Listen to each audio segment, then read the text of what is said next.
Nasa unang 5 buwan pa lang ng 2025 pero lumobo na sa mahigit 100,000 ang naitatalang kaso ng dengue sa bansa.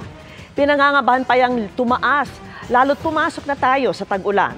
At nakatutok si Darlene Kai.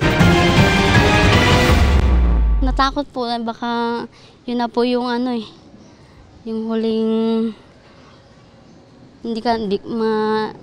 may daw po na hindi na makasurvive kasi ganun. Halos 5 buwan ang nakarecover si Rosemary mula sa dengue, pero hindi niya raw makakalimutan ang hirap na pinagdaanan niya.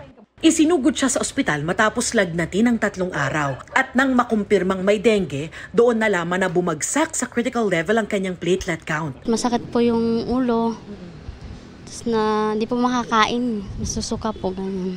5 araw siyang na-ospital bago gumaling, pero ang alaga niyang 10 taong gulang na dengue rin at 1 linggo namang na-ospital. Marami kasing pwedeng pamugaran ng lamok dito sa labas ng bahay nila Rosemary, tulad na lang ng kanal na halos hindi raw nawawalan ng tubig.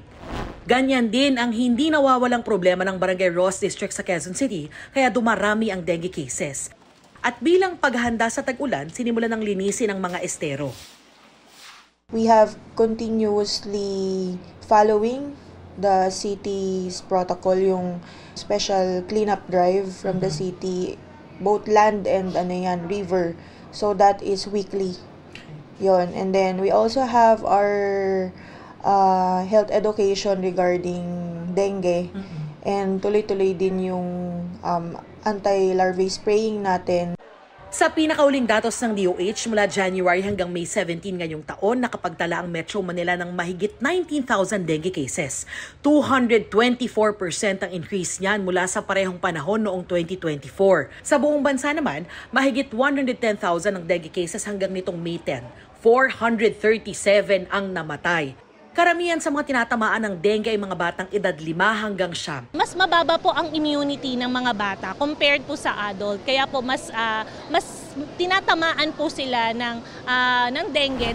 Kaya kanina, dito sa Esteban Abada Elementary School sa Quezon City, inulunsad ng DOH ang Dengue Awareness Month. Pinangunahan ng mga opisyal ng DOH, WHO, DepEd, DOLE, Quezon City LGU kasama ang mga magulang, volunteers at mga kawani ang paglilinis sa bawat sulok ng paaralan.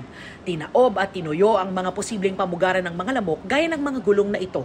Nag-misting din sa mga classroom at naglagay ng anti-mosquito screens. Awareness naman kami din sa school sa kalinisan, lahat kami nagpapaging, kompleto kami doon. Siyempre nagkakataon lang talaga yun.